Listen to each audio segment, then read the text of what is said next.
Hello viewers, my students, my friends, welcome to yet another learning session और आज हम सीखने जा रहे हैं articles. I am your coach and trainer Saurabh and you are watching incredible efforts.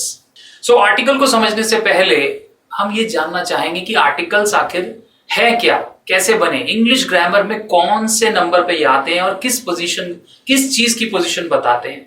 अभी पिछली वीडियोस में आपने देखा होगा नाउन यानी कि संज्ञा, और नाउन की पोजीशन को बताने के लिए हमारे पास आर्टिकल्स हैं। सो दिस इज अ मार्कर और अ पेन। सो अ जो यूज किया हमने दैट इज द आर्टिकल। अब अ एंड द, अब एंड का देख लेते हैं। भाई बारिश का मौसम है, बारिश हो रही है, तो ऑब्वियसली सबके पास छाता तो होगा। सो छाते के लिए हम अम्ब्रेला बोलते हैं। अगेन उसके लिए हम एंड लगाते हैं, और क्यों लगाते हैं वो मैं अभी थोड़ी देर में बताऊंगा। अब हम द की बात कर लेते हैं। कभी हम उसे दी बोलते हैं, कभी कुछ लोग द बोलते हैं। आखिर क्यों ऐसा है? सो अगर कोई खास पेन है आपके पास, किसी ने आपको गिफ्ट दिया है, तो डेफिनेटली वो आप बहुत ध्यान से संभाल के रखते हैं। या कोई ब्रांडेड पेन है जिसकी कीमत बहुत ज्यादा है, तो आप द लगाएंगे, दिस इज द पेन या this is the XYZ pen, जो भी कंपनी या ब्रांड का है। सो चलिए, ये समझ आ गया आपको, तो हम आगे चलते हैं, इसको थोड़ा और इन डिटेल समझते हैं। चलिए आइए मेरे साथ। So articles a and the. A an जिसको हम कहते हैं एक या प्रत्येक, किसी भी नाउन यानी कि आप कोई भी संज्ञा जब भी यूज करते हैं तो उसका एक या प्रत्येक बताने के लिए हम कहते हैं आर्टिकल्स। जैसे मैं कह रहा हूं दिस इज अ पेन, जैसे मैंने अभी आपको एग्जांपल दिया। So this is a pen, यह एक पेन है। अब एन कहां लगता है? एन वहां लगता है जहां पर वॉवल्स आते हैं। वॉवल्स यानी जैसे मैंने आपको बताया था कि हमारे टोटल 26 लेटर्स हैं अंग्रेजी वर्णमाला में, उसमें से 5 वॉवल्स होते हैं। यानी कि वॉवल्स AEIOU या उनके स्वर आपके साउंड आ रहे हो तो भी हम एंड लगाएंगे, वो मैं आगे बताऊंगा।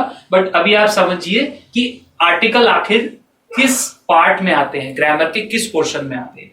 सो इनडेफिनेट आर्टिकल इसे बोला जाता है AN को, क्योंकि ये किसी भी नाउन की अनिश्चितता को दिखाते हैं। और डेफिनेट आर्टिकल वो होते हैं जो निश्चित होते हैं, किसी भी नाउन की निश्चितता को दिखाते हैं। सो द और दी दोनों तरीके से बोला जाता है, वो मैं भी बताऊंगा जब मैं आपको एग्जांपल दूंगा। बट आर्टिकल्स का यूज जो है मेनली नाउन से पहले होता है। जब भी कोई नाउन आएगा उससे पहले हम आर्टिकल लगाएंगे। अब इसे एडजेक्टिव भी बोलते हैं और इसे मॉडर्न इंग्लिश में डिटरमिनर्स भी कहते हैं। एडजेक्टिव्स यानी कि विशेषता, आप किसी की नाउन की विशेषता कर रहे हैं, किसी संज्ञा की विशेषता बता रहे हैं, तो उसको हम एडजेक्टिव बोलते हैं।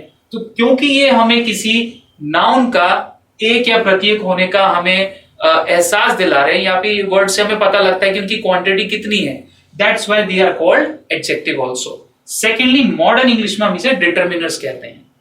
अब डिटरमिनर्स मतलब कुछ डिटरमाइन कर रहा है, इससे हमें कोई चीज का डिटरमिनेशन पता लग रहा है कि ये चीज कितनी क्वांटिटी में है, कितनी मात्रा में है। ठीक है, वो चीज क्या है? वो नाउन है। क्योंकि देखो हर चीज नाउन है, ये मैंने पहले भी बताया था आपको पिछले वीडियोस में कि एवरीथिंग इज नाउन। इंग्लिश में मोस्टली नाउन, नाउन यानी नाम, हर चीज का कुछ ना कुछ नाम होता है, लेकिन नाउन की पोजीशन भी तो बतानी है ना, उसके लिए हम यूज करते हैं आर्टिकल्स। चलिए अब आगे देखते हैं। सो आर्टिकल्स ए एंड द, ये 3 ही आर्टिकल्स होते हैं जिसमें आप ये जानेंगे कि हम कैसे इनका यूज करते हैं। सो सबसे पहले ए एन जो मैंने कैटेगरी रखी है दैट इज कॉल्ड इनडेफिनिट, जिसे कहा जाता है अनिश्चित। और द जिसे दी भी बोला जाता है, और क्यों बोला जाता है मैं अभी बताऊंगा। इसको हमने रखा है डेफिनेट कैटेगरी में, यानी कि जिसे कहते हैं निश्चित। आर्टिकल्स का जो यूज है वो नाउन से पहले ही होता है, हमेशा नाउन से पहले, जस्ट पहले आर्टिकल्स का यूज होता है। और वो क्यों होता है? वो इसलिए होता है क्योंकि नाउन की जो पोजीशन है उसको बताने के लिए होता है कि ये, जैसे हम फॉर एग्जांपल कहते हैं दिस इज अ मार्कर। अब मार्कर क्या है या पेन क्या है? ये भी एक नाउन है। अब नाउन से पहले हमने क्या लगाया? अ का मतलब है आर्टिकल, यानी कि इसकी जो है पोजीशन को हमें क्लियरली डिफाइन कर रहा है कि यह एक पेन है। अब हम बात करते हैं कि आर्टिकल्स को और क्या क्या बोला जाता है। आर्टिकल्स को हम एडजेक्टिव्स भी बोलते हैं, यानी कि जिसे कहते हैं विशेषता, किसी की विशेषता, यानी कि जो भी नाउन है उसकी कोई विशेषता है तो वो आर्टिकल फॉर्म में भी आती है।